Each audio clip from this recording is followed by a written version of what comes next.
ಸ್ನೇಹಿತರೆ ಎಲ್ಲರಿಗೂ ನಮಸ್ಕಾರ. ಎಲ್ಲರೂ ಹೆಂಗಿದ್ದೀರಾ? ನಾನು ನಿಮ್ಮ ಪ್ರೀತಿಯ ಡಾಕ್ಟರ್ ಕಾವ್ಯ.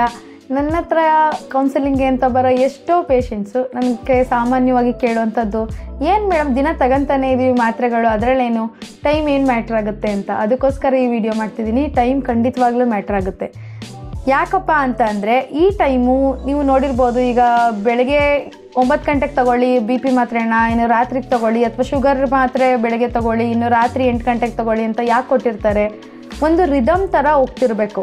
ಅಂದರೆ ಒಂದು ಸಾಂಗನ್ನು ನೀವು ಕೇಳಿದ ತಕ್ಷಣ ಒಂದು ರಿದಮಲ್ಲಿದ್ದರೆ ನಿಮಗೂ ಕೇಳೋಕ್ಕೆ ಚೆನ್ನಾಗಿರುತ್ತೆ. ಇಲ್ಲ ಅಂದರೆ ದಬ ಅಂದರೆ ಏನಾಗುತ್ತೆ ಹೇಳ್ರಿ, ಕಿವಿ ಚಿಟ್ಟು ಬರುತ್ತೆ. ಸೊ ಆ ಥರನೇ ನಮ್ಮ ಬಾಡಿನೂ ಕೂಡ, ಬಾಡಿ ಆ ಒಂದು ಮಾತ್ರೆನ ಅಬ್ಸರ್ವ್ ಮಾಡಬೇಕು, ಅದು ಆ್ಯಕ್ಟಿವೇಟ್ ಆಗಬೇಕು, ಜೊತೆಗೆ ಅದನ್ನು ನೀಟಾಗಿ ಎಲ್ಲ ಪಾರ್ಟ್ಸ್ಗೂ ಕಳಿಸಿ ನಿಮಗೆ ಏನು ನೀಡಿದೆ ಅದನ್ನು ಅದು ಪೂರೈಸಬೇಕು. ನೀವು ಅದು ಬಿಟ್ಟು ಇವತ್ತು ಮರ್ತೆ ಅಂತ ಮಧ್ಯಾಹ್ನ ತೊಗೊಳ್ಳೋದು, ಮತ್ತು ಮಧ್ಯಾಹ್ನ 1 ಗಂಟೆಗೆ ತೊಗೊಂಡು ಮತ್ತೆ ನೀವು ಸಂಜೆ 6 ಗಂಟೆಗೆ ತೊಗೊಳ್ಳೋದು, ಈ ಥರ ಮಾಡಿದ್ರೆ ಆ ಒಂದು ರಿದಮ್ಮು ಕಂಟಿನ್ಯೂಸ್ ಆಗಿ ಲಾಸ್ ಆಗ್ತಾ ಹೋಗುತ್ತೆ.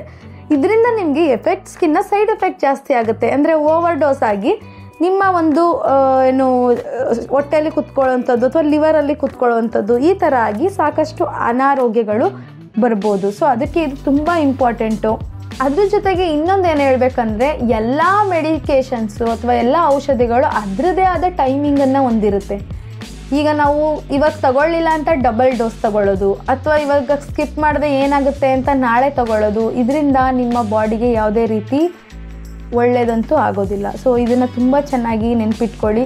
ಯಾವಾಗಲೂ ಒಂದು ಟೈಮನ್ನು ಫಿಕ್ಸ್ ಮಾಡ್ಕೊಳ್ಳಿ. ಅಫ್ಕೋರ್ಸ್ ಒಂದೊಂದು ದಿನ ಏನೋ ಕೆಲಸದಿಂದನೋ ಅಥವಾ ಏನೋ ಟೆನ್ಷನಿಂದನೋ ಮರ್ತೋದ್ರೂ ಕೂಡ ಅದನ್ನು ಮತ್ತೆ ರಿಪೀಟ್ ಮಾಡಬೇಡಿ. ಆ ಪ್ಯಾಟರ್ನ್ ನಿಮಗೇ ಸಿಕ್ಕಾಬಟ್ಟೆ ಕಷ್ಟ ಆಗುತ್ತೆ ದೇಹಕ್ಕೆ. ಜೊತೆಗೆ ಒಂದು ಊಟದ ಟೈಮನ್ನು ನೀವು ಫಿಕ್ಸ್ ಮಾಡ್ಕೋಬೇಕು. ಆ ಊಟದ ಟೈಮಿಂಗ್ ಫಿಕ್ಸ್ ಮಾಡಿಕೊಂಡ್ರೆ ನೀವು ಮಾತ್ರೆ ತಗೊಳ್ಳೋಕ್ಕೆ ತುಂಬಾ ಹೆಲ್ಪ್ ಆಗುತ್ತೆ. ಸೊ ದಿನನಿತ್ಯ ತಗೊಳ್ಳೋದು ಮಾತ್ರೆಗಳಿದ್ದಲ್ಲಿ ಖಂಡಿತವಾಗ್ಲೂ ಅದನ್ನು ದಿನನಿತ್ಯ ತಗೊಂಡು ಅದೇ ರೀತಿ ಒಂದು ಪ್ಯಾಟ್ರನ್ನ ನೀವು ಯಾವಾಗ್ಲೂ ಮಾಡಿಟ್ಕೋಬೇಕು. ಇಲ್ಲ ಅಂತಂದರೆ ನೀವು ಎಷ್ಟೋ ದಿನ ನೋಡಿರ್ಬೋದು, ಎಷ್ಟೋ ಜನರು BP ಲೋ ಆಯಿತು ಅಂತ ಎಷ್ಟೋ ಹಾಸ್ಪಿಟಲೈಸ್ ಆಗ್ತಾರೆ. ಯಾಕೆ ಅಂದರೆ ಅವ್ರು ಮಾತ್ರೆನೇ ತೊಗೊಂಡಿರಲ್ಲ ಬೆಳಗ್ಗೆ. ಸೊ ಈ ಥರ ನೀವು ನೋಡಿರ್ಬೋದು. ಆಲ್ವೇಸ್ ನೀವು ನಿಮ್ಮ ಒಂದು ಕನ್ಸಲ್ಟೆಂಟ್ನ ಅಥವಾ ನಿಮ್ಮ ಡಾಕ್ಟರ್ಸ್ನ ಕೇಳಿ ತಿಳ್ಕೊಳ್ಳಿ, ಏನಕ್ಕೆ ಇಂಪಾರ್ಟೆಂಟ್ ಅಂತ ಕೇಳಿ. ಸೊ ಆ ಥರ ನಿಮಗೆ ಅವೇರ್ನೆಸ್ ಇರೋದ್ರಿಂದ ನೀವು ನನಗಿದು ಒಳ್ಳೇದಾಗುತ್ತೆ ಅಂತ ಮಾತ್ರೆ ತೊಗೊಂಡಿದ್ದೀರಾ, ನಾನು ಹಿಂಗೆ ತೊಗೊಂಡ್ರೆ ಒಳ್ಳೇದಾಗುತ್ತೆ ಅನ್ನೋದು ಗೊತ್ತಿದ್ರೆ ಖಂಡಿತವಾಗ್ಲೂ ಎಕ್ಸ್ಟ್ರಾ ಬೆನಿಫಿಟ್ಸ್ ಇರುತ್ತೆ.